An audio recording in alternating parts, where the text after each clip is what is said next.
when I sent you your chapters, you wrote to me, you said that the hair of your arms were standing because of what you read and what maybe you realized what you've been through. So my favorite part of the book, you tell your story, is that one day you ask yourself this question: God, why did you make me rich? And when I read, I said, God, why can't I ask that question also?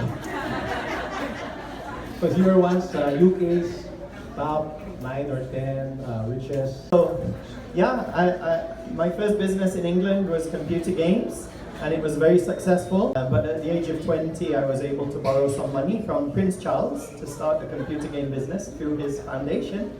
He lent me some money, and it became very successful. So within 5 years, it was on the London Stock Exchange. I was listed as one of the top 10 richest people in England. But it felt very unfulfilling. And I was in the Beverly Hills Hotel one night, and I realized I had everything I could possibly dream of. But it felt like it was all pointless. And I started to understand the difference between pleasure and happiness. You know, pleasure always has a price tag, new clothes or new car or something, but happiness comes from your relationships, and especially knowing that you're fulfilling God's purpose with your life. And I felt like I was not fulfilling God's purpose with my life. So that's why I prayed that question. Lord, why am I rich? It felt so unfair. I was not doing anything good, just computer games. And I felt Him calling me to leave my company. I went all over the world. Eventually came to the Philippines through a Filipino friend of mine to see Gawad Kalinga. So I spent 6 years as a volunteer with Gawad Kalinga, and over 6 years managed to give away all my money. And it was a lot happier giving it away than getting it in the first place.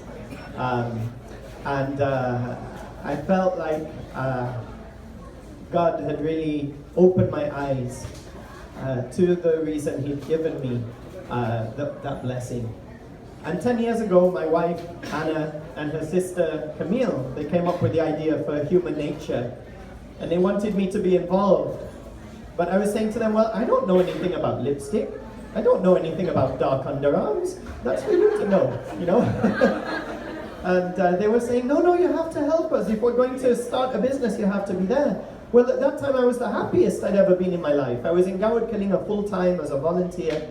And in the end, I said to them, okay, I'll tell you what, I'll pray about it. And I thought, there's no way God wants me to stop working in Gawad Kalinga to make lipstick. That is crazy. But to my horror, when I started to pray with an open heart, I really felt Him calling me to be part of it as well. And so we decided if we were going to do it, it would not be a regular business, but it had to be a business that was entirely for God's purposes. And so we knew nothing about what we were doing. We didn't know anything about formulating, nothing about manufacturing, nothing about business in the Philippines, but we decided we will do it a different way. And so we started talking to friends of ours who were business people here, and they all said, look, this is not going to work, because we said, number one, we want to regularize all our employees. No contracts.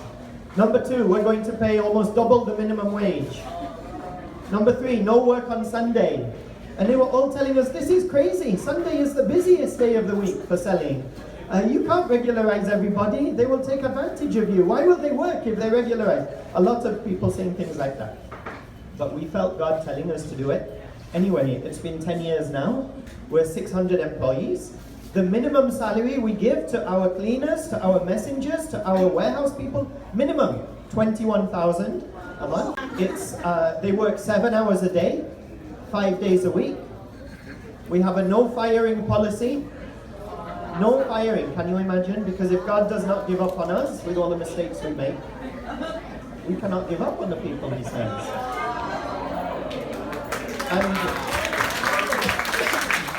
And again, every business person thinks that's a crazy idea, but it works. When you're working with the poor, their whole life they've been told you're nothing, you're worthless, you're useless. They believe it. But when you say to them, hey, you messed up, but we will not give up on you. You are family to us now. That's life-changing to them. And so it's been 10 years of God's faithfulness. The verse that is guiding us is John 10:10, where Jesus said, I came so they should have life and live it to the full. And we want to do that in the workplace. And imagine if everything you know about business is wrong. Everything we've been taught, that it's survival of the fittest, that you have to be mean, that you have to be tough. We wanted to try it God's way. And after 10 years, it's been a walk of God showing His faithfulness to us over and over again. We didn't know what we were doing, but He sent the people who could help us. And this is my dream for the Philippines, that every Filipino will be regularized. Every Filipino will have decent income. And I cannot be rich if my workers are poor. I will have failed the Philippines. And so it's been a beautiful, beautiful 10 years. And I honestly thank God every day for bringing me here to the Philippines.